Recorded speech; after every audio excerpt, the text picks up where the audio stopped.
want to introduce you to Theo Wilson. He went undercover as a white supremacist to better understand their hatred.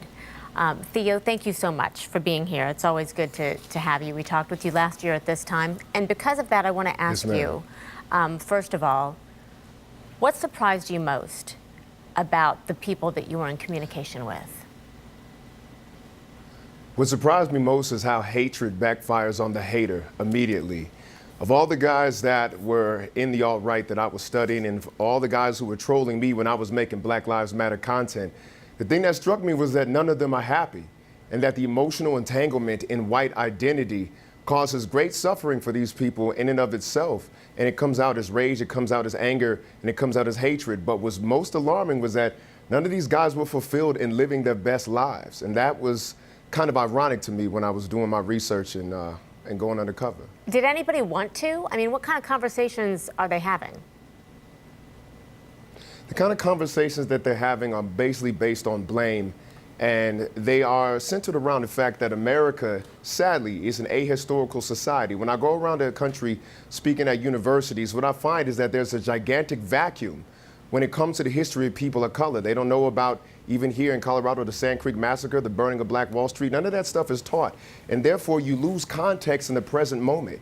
History contextualizes the now. And when you lose that, you have this vulnerability, especially in the age of the internet, of people falling for new school Mein Kampf ideas, getting rebranded as something brand new, and they don't realize how they've been baited into being on the wrong side of history yet again.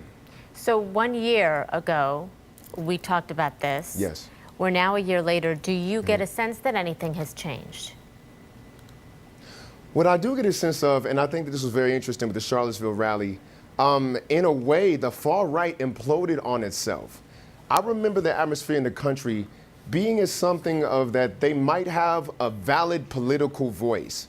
And when Charlottesville happened, it was like, oh, no, these are the same old crazy people that white supremacy has always produced. And so I think it actually put a dent in their momentum and it put a dent in their credibility. When Heather Heyer was killed, it showed that this violent ideology is still the same thing as it always was. It's been taking life since 1492, and it showed up as that again. And we have a right to be on edge about these rallies. There's a student activist at Charlottesville High School who said this. I believe it was in the Washington Post. She said, "There hasn't been the work to go back and reckon with white supremacy. Before we can move on and heal as a community, we have to reckon with that." How do you think, Theo, you reckon with white supremacy? What conversations need to be had? I think the conversation especially needs to be had in white America is the difference between guilt and accountability. There is something in our past, a huge past, that is something to be ashamed of. Like the genocide of the Native Americans is something to be ashamed of. The enslavement of black folks, what happened to the Chinese on the railroads, is something to be ashamed of. But the feeling just triggers guilt, and then people hide. What needs to happen is that, okay, I may not have been the one who perpetuated these crimes individually, but I kind of did inherit the wealth of that. The accountability comes with how do we reckon with the past so that we don't make these mistakes. Let's make some brand new mistakes in the future, but the cyclical nature of this is what's most alarming to me.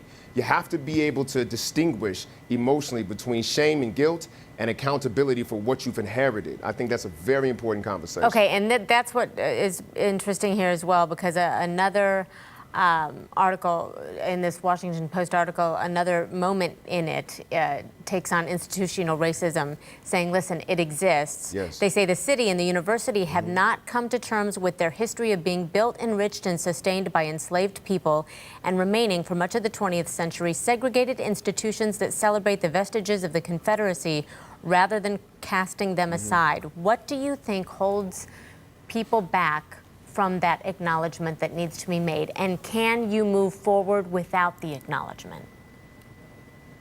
You can't move forward without the acknowledgement. We have to keep in mind, this has been an openly apartheid society. Like the enslavement and oppression of black folks was legal from 1619 to 1971 when the last Jim Crow law fell, Swan versus Charlotte-Mecklenburg Board of Education.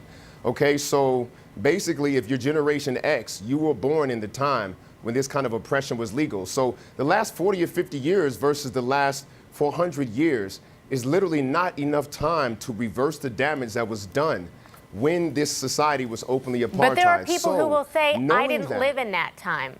And I don't acknowledge that now. So why can't we get over it? There are some people who will say that. To that, you say what?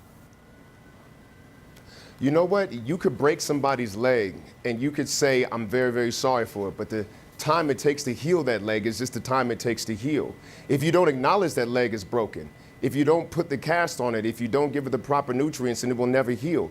This society has a habit of denial. It has a habit of defensiveness. It has a habit of wanting to live in the pie-in-the-sky fantasy of what this country often portrays itself to be versus the brutal reality of what this has been for a long time. And you don't get to escape from that just because you don't want to see the damage that has been done to people of color. Eventually, Theo. you have to face it because we are the living echoes. Yes. Theo, I thank you so much. I'm sorry we've run out of time, but I just want to say I appreciate you That's all being right. here and sharing. Thank you for being here.